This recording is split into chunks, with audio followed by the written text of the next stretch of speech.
Hey guys, today we're going to be installing the Boomba Racing lower engine mount. Let's get started. Alright, so here is the mount itself and all the tools we'll be using. Let's get out of that sunlight for you guys. So I have my torque wrench for the end of it. I have two 17mm wrenches, a 14mm wrench. I have 1/2 inch drives for the torque wrench for all of that. And then I also have a impact to take off some of the bolts. We'll see how well that works. Worst case is go at it by hand. And then the last thing is going to use engine ramps. I'm here by myself and I have just decided that using engine ramps today will be the best. So let's get the car on the ramps and get that installed.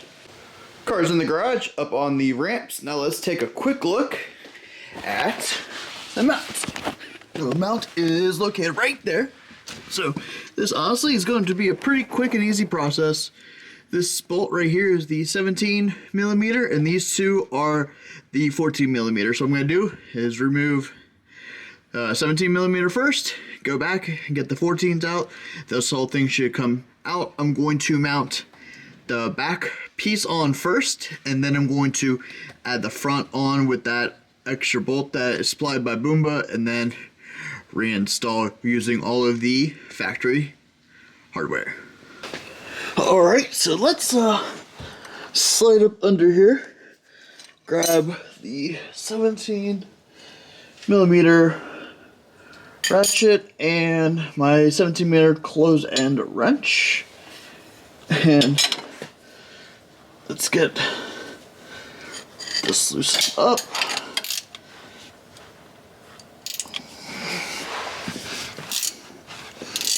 Now this was pretty tight.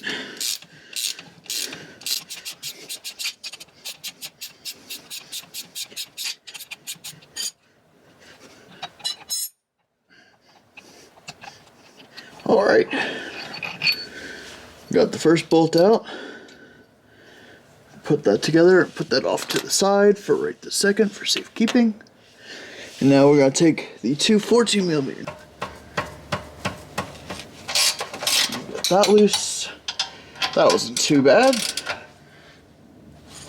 And neither was that. Well, I'll say there's like cobwebs on this car, considering I have the car 3 months and I already have my last miles on it. That's why I'm real busy. This car is always moving.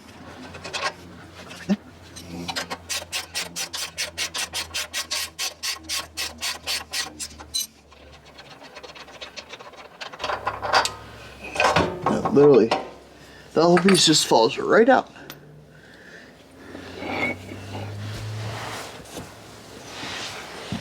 Now let's do a quick side-by-side comparison between the OE and the Boomba Racing mount. The biggest comparison that you can see between the two mounts is obviously a solid motor mount, and this one is not. So this one has this big rubber isolator which reduces vibrations inside the cabin and everything else, but this also is what creates all of our wheel hop, a lot of it in these cars. So we're going to get rid of this one and put the new one in. Now the biggest thing with doing that is obviously there is no rubber isolator on that, so we're going to get vibrations, but I'm no stranger to vibrations as the SRT4 has solid motor mounts all the way around, so not going to be a real big deal to me.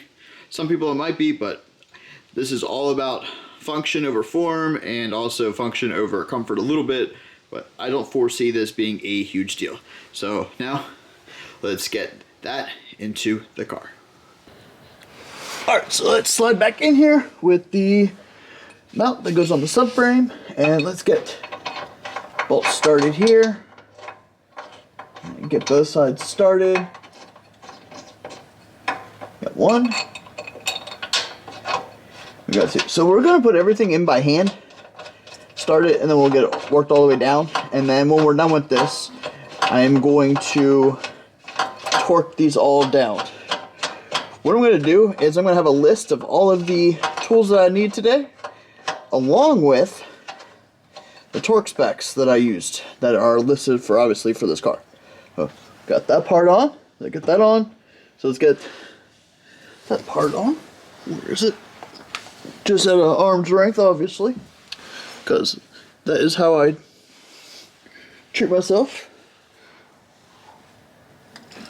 along with the bolt is out of my sight as well. Really know how to treat myself well now, don't I?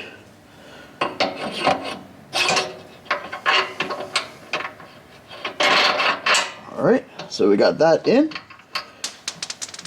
Are you kidding me?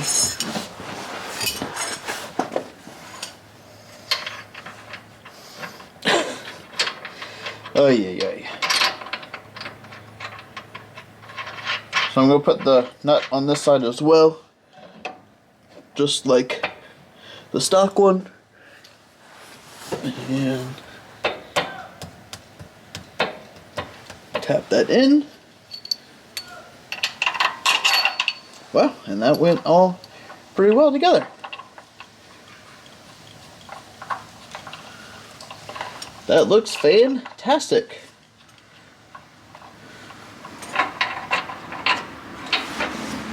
So now I'm just going to skip to the part that I have torqued this all down. Alright, and one more quick glimpse before I get the Elantra off of the ramps.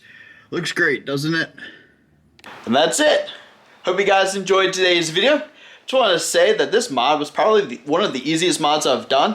Definitely one of the easiest mods on the Elantra, and super simple. The hardest part of this is putting it up on either jack stands or running up on ramps like I did. The good news is the Elantra N in the stock configuration with stock suspension and wheels and tires, it clears the ramps no problem, no scraping going up or coming back down. So if you're pensive about jack stands, just get yourself a set of ramps. Whether you're thinking about doing it yourself or getting somebody else to pay for it, Boomba has been so gracious to give you guys a 5% discount with the promo code down below. Go check them out. I have everything linked down in the description, from Boomba's website to go where to order everything, to also all the specs for the torque specs and also the tools I used in today's video. If you haven't yet, please consider subscribing to the channel. I'm still doing the 2,000 subscriber giveaway. I'm giving away a $200 Amazon gift card. I will link the video for that down in the description below, so go take advantage. It's going to run for probably about the next week and a half to 2 weeks, and then I'm going to be pulling a winner for that. Hope you guys enjoyed, and I'll see you on the next video. Peace.